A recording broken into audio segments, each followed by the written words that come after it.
Bonjour à tous, j'espère que vous allez bien. Aujourd'hui, petite vidéo sur les forces, et notamment ces forces qui se représentent comme des vecteurs, et on va notamment parler de la projection de ces vecteurs dans un espace, dans un plan 2D ou dans un espace 3D.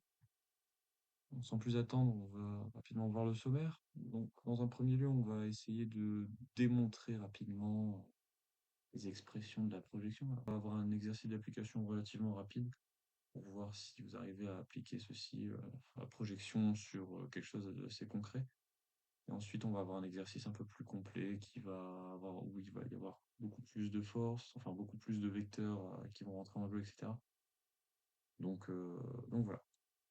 Alors j'ai mis ici un aperçu rapide de ce dont on va parler dans chaque partie pour que vous puissiez passer à l'endroit qui vous plaît, ou si jamais vous faites chier.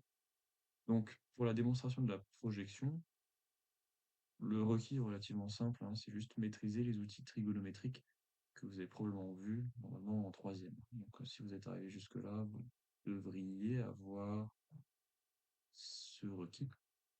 Donc voilà, ici on va essayer de faire un exemple et les autres exemples seront traités, vous pourrez les traiter de votre côté. Ensuite, le petit exercice, le premier exercice d'application avec un cas ultra classique qui est un plan incliné. On reviendra sur ça juste après. Et pour finir, un exercice un peu plus complet, où on a une vitesse, on va nous donner plusieurs choses. Donc ici, on a des glissements avec frottement, quelque chose qui est relativement souvent négligé. Mais ici, on va essayer de détailler ça donc, assez facilement, hein. Le sujet, c'est pas le plan incliné. Et ici, on va essayer de voir comment bien projeter les vecteurs, etc.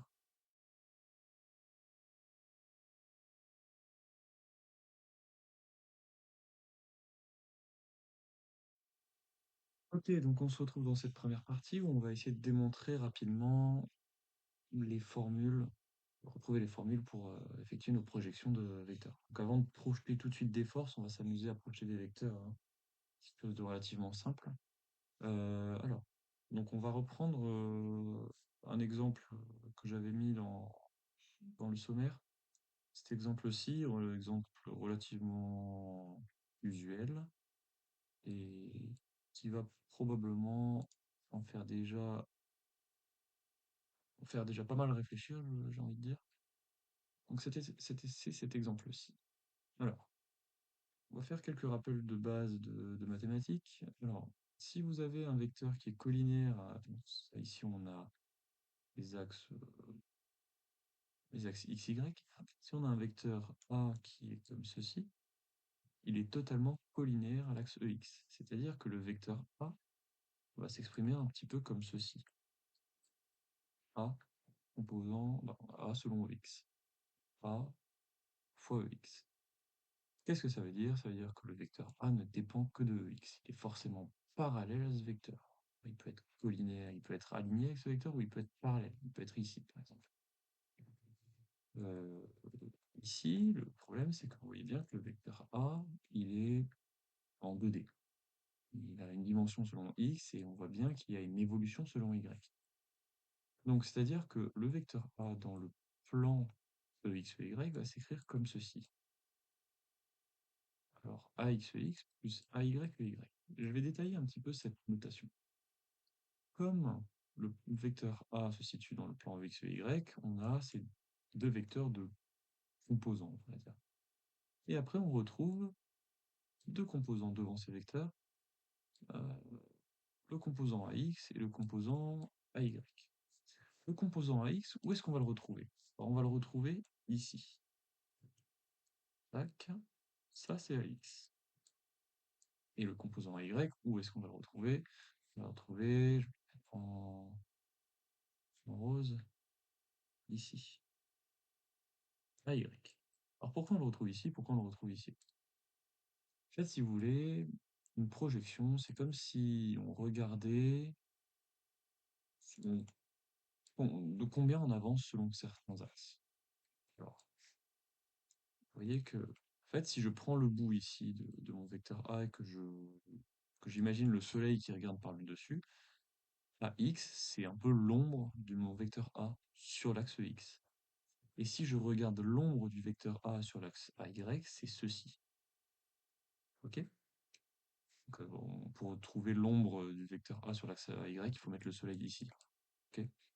Et donc, en fait, ce qu'on va avoir ici, c'est les composants selon des vecteurs directeurs, EX et EY. On va retrouver des composants AX et AY. Alors maintenant, l'idée, pour faire la projection du vecteur A dans la base EX, EY, ça va être de trouver la valeur de ces composants ici. Alors, on peut tergiverser pendant longtemps. Moi, je vais aller très vite. On va utiliser de la trigonométrie. Pourquoi? Parce qu'on a un triangle rectangle ici. Ici, c'est le vecteur. On a un côté de longueur A. Parce que je vous rappelle que le vecteur A, comme ceci, a une norme A.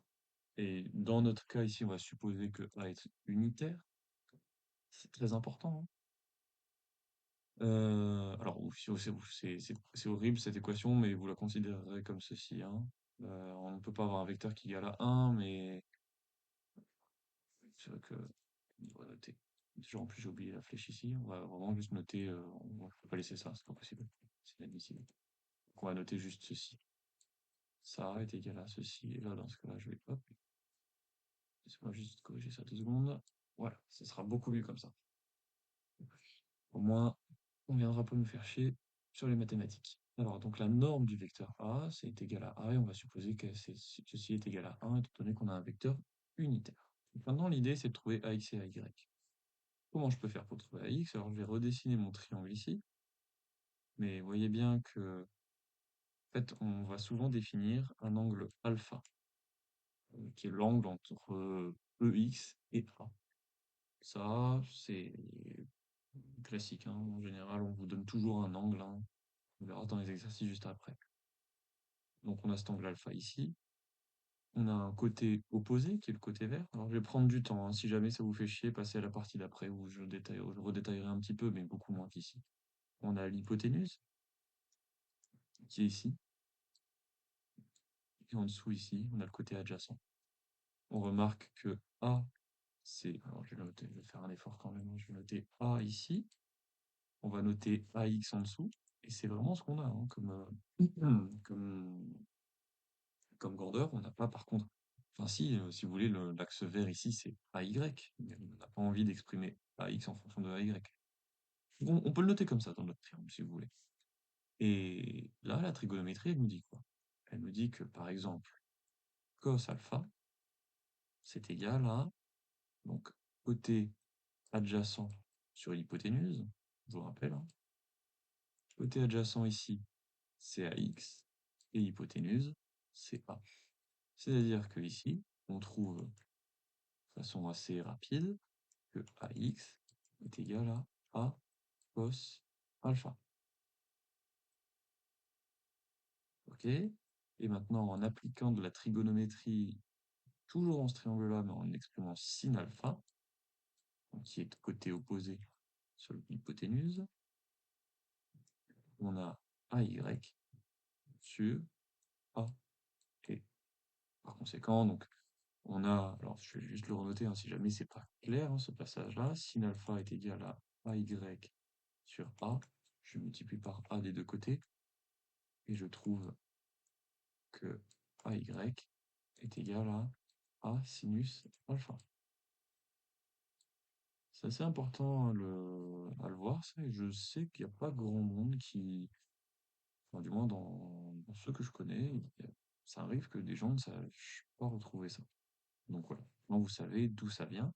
Alors maintenant qu'on a AX et AY, eh ben on en déduit ceci. A est égal à A cos alpha EX plus A sin alpha EY. Et voilà, vous avez trouvé la projection du vecteur A dans EX et Y.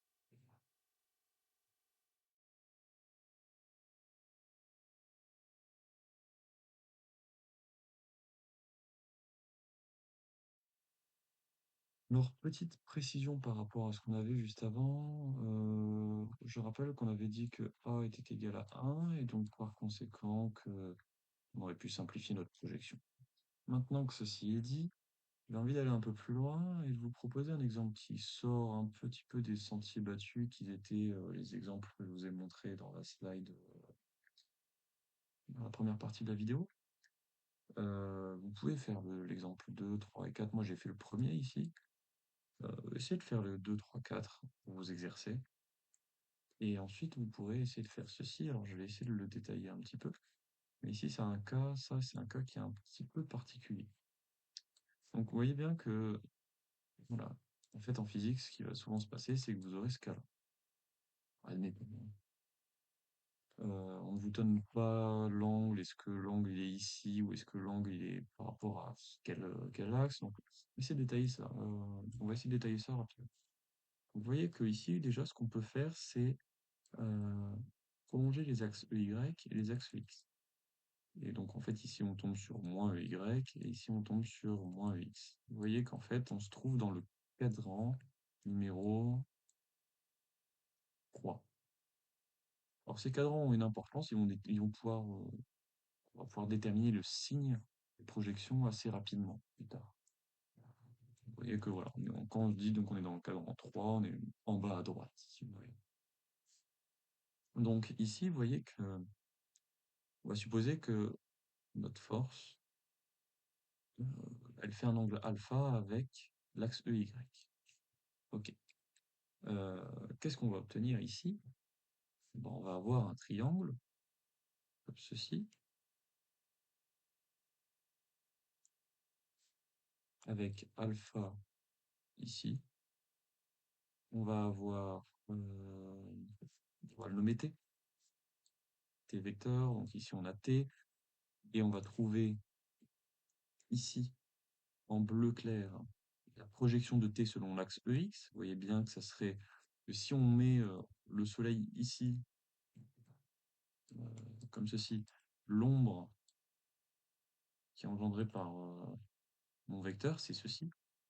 Si je mets le soleil ici, l'ombre qui est engendrée par mon vecteur, c'est ceci.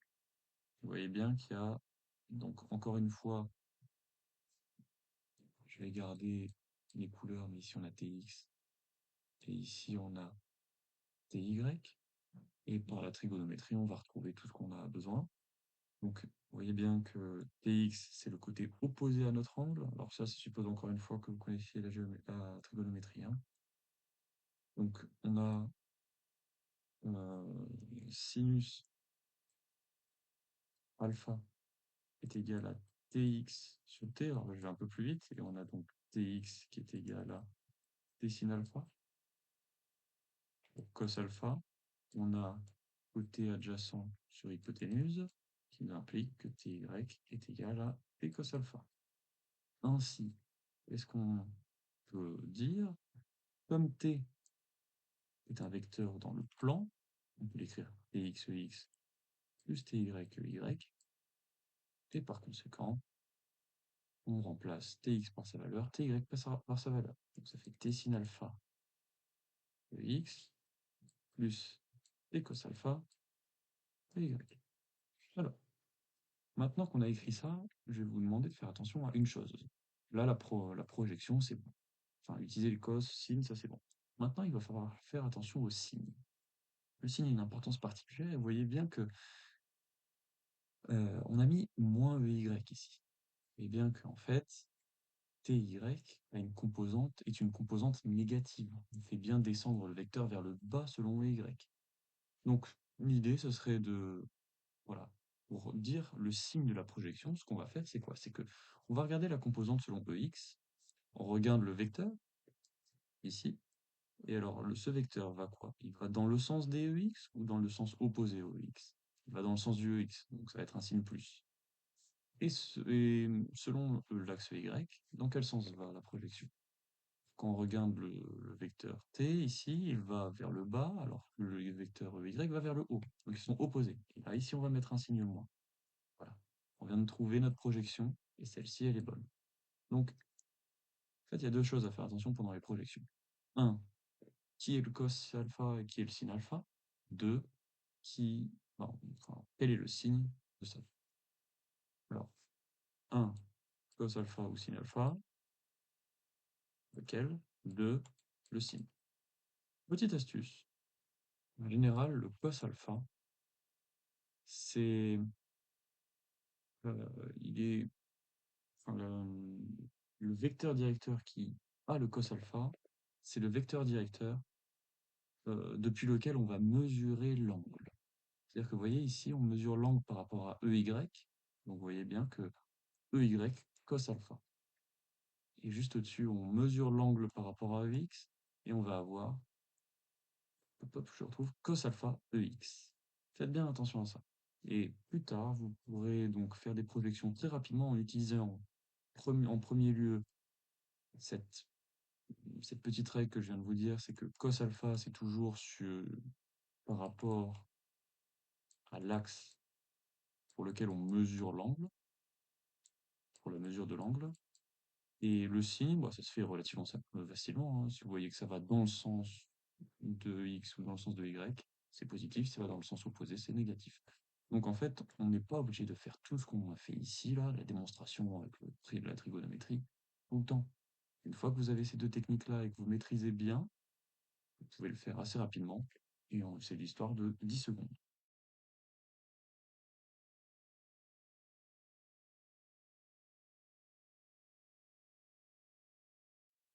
Ok, maintenant que tout ça c'est fait, on va aller assez rapidement. Alors, on va expliquer un petit peu quand même les exercices d'application. Exercice d'application relativement basique ici. On a un plan incliné, une masse dessus, un repère pardon, qui est, attention, incliné aussi. Et bien que ce repère suit exactement euh, la pente qui a été imposée ici par notre plan incliné. Et l'idée ici est de montrer et de trouver, de décomposer dans la base EX, EY les vecteurs n et p. Alors, on va commencer par le vecteur n, parce que le vecteur n est relativement simple. Vous voyez bien que n est normal à notre plan incliné. Et quel vecteur directeur est normal à notre plan incliné? C'est EY. Donc, c'est-à-dire que n flèche, c'est égal à n EY. Relativement facile. Même pas besoin de projection. Totalement très simple. Alors là, on peut difficilement faire plus simple. Ensuite, pour P. Et là, c'est là où on va utiliser la projection. P, on voit bien que P a cette tête-là, ici, et, et, et il est éparpillé entre EX et EY. Donc, qu'est-ce qu'on va faire ici? Alors moi, je vous propose souvent de refaire le dessin. Mais quand vous refaites le dessin, je vous propose de faire ceci. Alors, déjà, on va faire notre repère, EX, EY. Ça vous coûte quasiment rien de refaire le repère. Et de redessiner P. Ok. On a P qui arrive ici. Première chose, ce que je vous conseille, ça c'est le conseil du chef, toujours ne faites, non, comment on peut dire, toujours faire avec un angle très petit. Qu'est-ce que ça veut dire? Toujours faire nos dessins avec un angle très petit. Bah, l'idée, c'est que quand vous avez des angles très petits, la différence entre le cos et le sin va être très très flagrante. Le cos est souvent plus grand, enfin, une projection plus grande pour les petits angles. Et le sin est très petit. Ce qui va faire que vous aurez encore plus l'aspect visuel qui va arriver plus tard. C'est un conseil. Prenez-le pour acquis, vous verrez dans quelques années, si vous commencez à avoir vraiment l'habitude, que c'est quelque chose qui est souvent fait. Alors ici, vous voyez bien que l'angle alpha, c'est l'angle entre enfin, entre l'angle 0 et EX. Donc c'est entre ceci et EX, là on retrouve alpha. Mais forcément, si c'est entre l'horizontale et EX, c'est-à-dire qu'entre la verticale et EY, on a le même angle, l'angle alpha. Donc ici, hop, on retrouve alpha. Alpha qu'on retrouve ici aussi. Donc, alors, je vais le noter quand même dans le bon sens, hein. Alpha. Donc alpha tourne bien dans ce sens-là, ça sera utile plus tard notamment. Mais Le premier truc, c'est de refaire le repère. On dessine notre vecteur P, on prolonge notre repère, je ne l'ai pas fini, et ensuite on dessine l'angle. Ici, on voit bien qu'on a moins VY, et si on commence à s'amuser à faire notre triangle rectangle ici, je vais le redessiner ici, là, là, hop. Donc, on a le P ici, et sur l'axe, ici en pointillé, on va retrouver PY, et sur l'axe, ici, on va retrouver PX. Alors, je vais peut-être zoomer un petit peu, histoire que vous voyez bien. Oh, ça fait vraiment dégueulasse. Bon, on va dézoomer, hein. Euh, donc, PX suit bien l'axe X, et PY suit bien l'axe Y. Et là, par la trigonométrie, si on a l'angle alpha ici, alors, je vais le balancer directement, mais sachez le retrouver. Si jamais on reprend ce qu'on a dit avant, on trouve Px sin alpha, Ex, plus Py cos alpha, Ey. Donc là, je viens de faire la projection cos et sin. Maintenant, je vais regarder le signe. Le signe, il est relativement facile, en quelque sorte, hein, ici. Euh, alors, le vecteur P qui est ici, il est dans le sens opposé à Ex, parce que s'il était dans ce sens-là, ici, oui, il aurait été dans le sens de X, mais là, il est de l'autre côté de notre axe Y, donc en fait, vous voyez bien que ça va être un X négatif. Donc déjà, on a moins Px sin alpha. Et ensuite, on est aussi selon, alors là, ça se voit très clairement, on est selon moins VY. Donc voilà, ça, c'est la projection de notre vecteur P dans le plan EX, EY.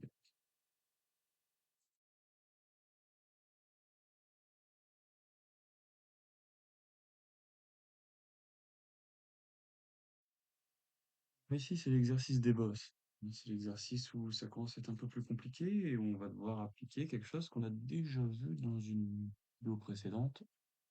Vous pouvez retrouver dans la fiche là qui va apparaître. C'est le PFD.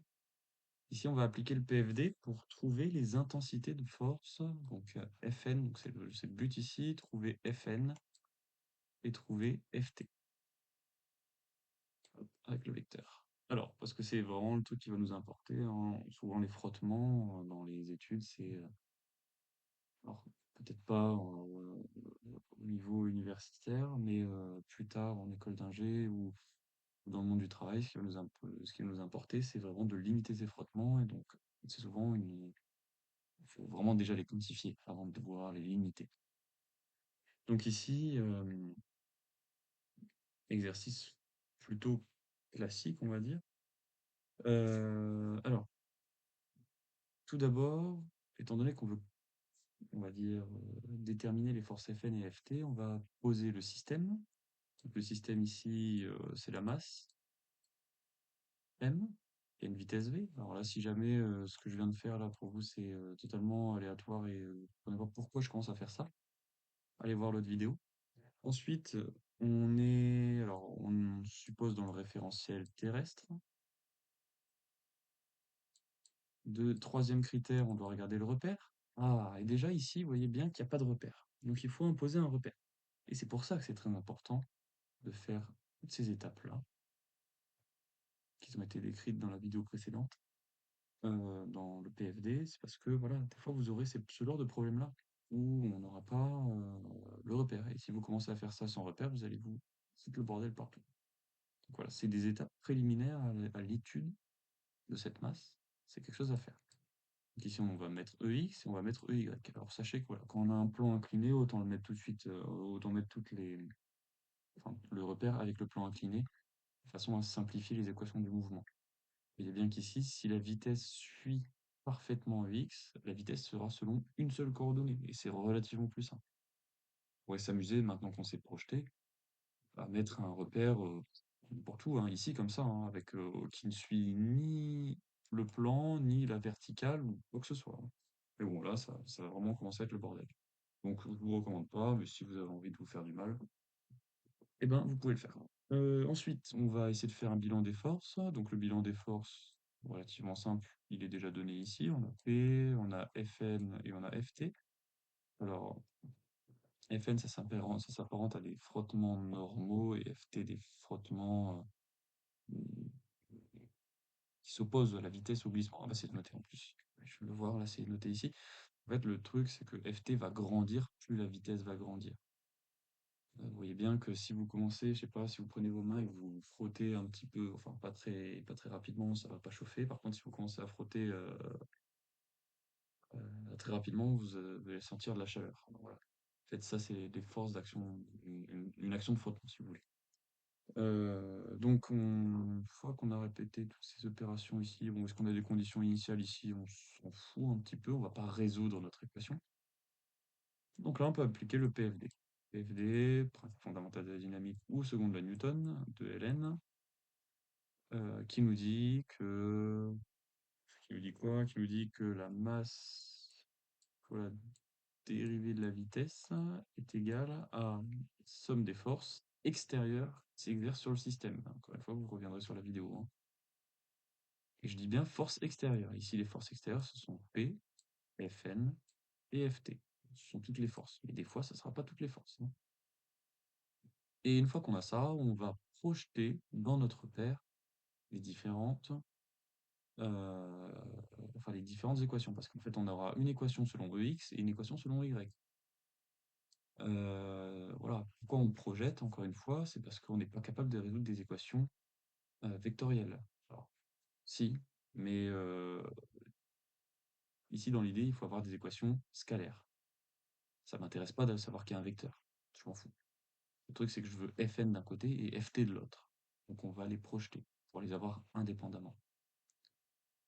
Qu'est-ce que j'allais dire? J'allais dire quelque chose, mais je me souviens plus. Bon, peut-être que ça me reviendra, ou bien c'était pas très important. Alors, la projection. Vous voyez bien que le vecteur vitesse v de t, on peut tout simplement dire que c'est v, c'est le bordel sur mon bureau, v de t selon x.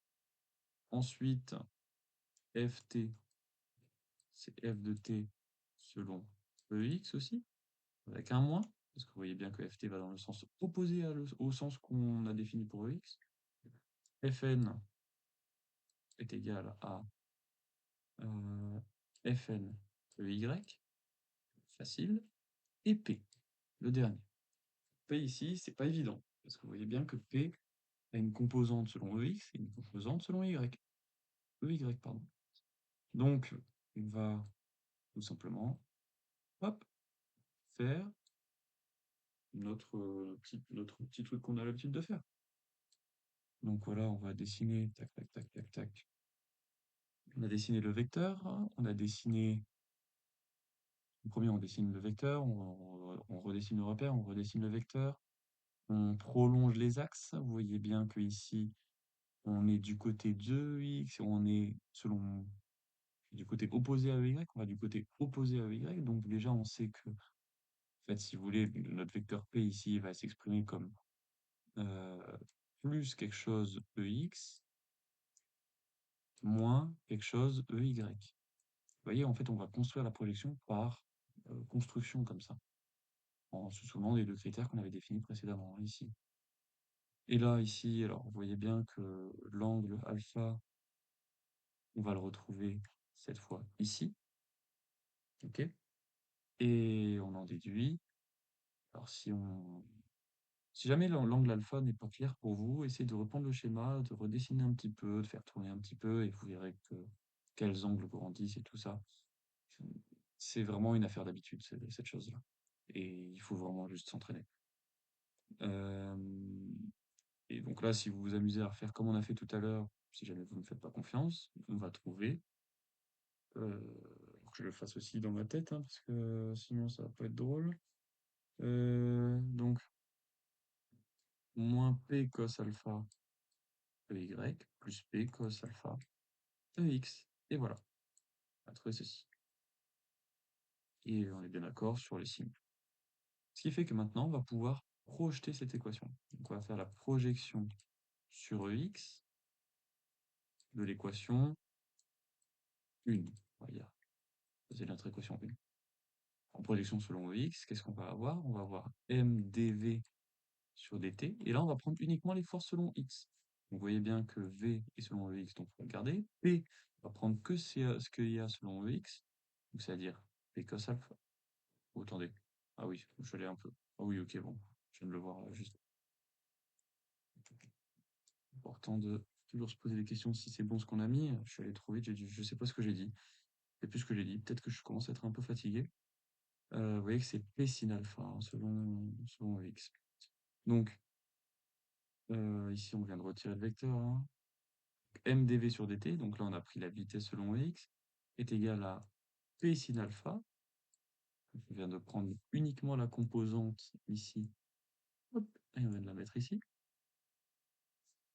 Plus Fn, alors Fn, vous voyez bien que Fn n'a aucune composante selon x, Fn n'est que selon y, donc on va retrouver moins Ft.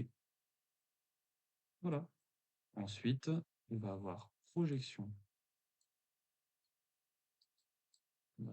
de 1 sur ey, et là on va noter qui va rester. Donc MdV sur dt, cette fois-ci, ça n'a rien à voir avec EY, donc on va mettre 0, est égal à donc P c'est moins P cos alpha, et ensuite plus Fn, c'est noté ici qu'on avait Fney, plus Ft c'était moins Ft selon Ex seulement, donc selon Ey, on a que ceci. Ce qui fait qu'on a deux équations, on a deux inconnus, on est capable de résoudre ça. Donc si vous connaissez la vitesse, hop, c'est fait.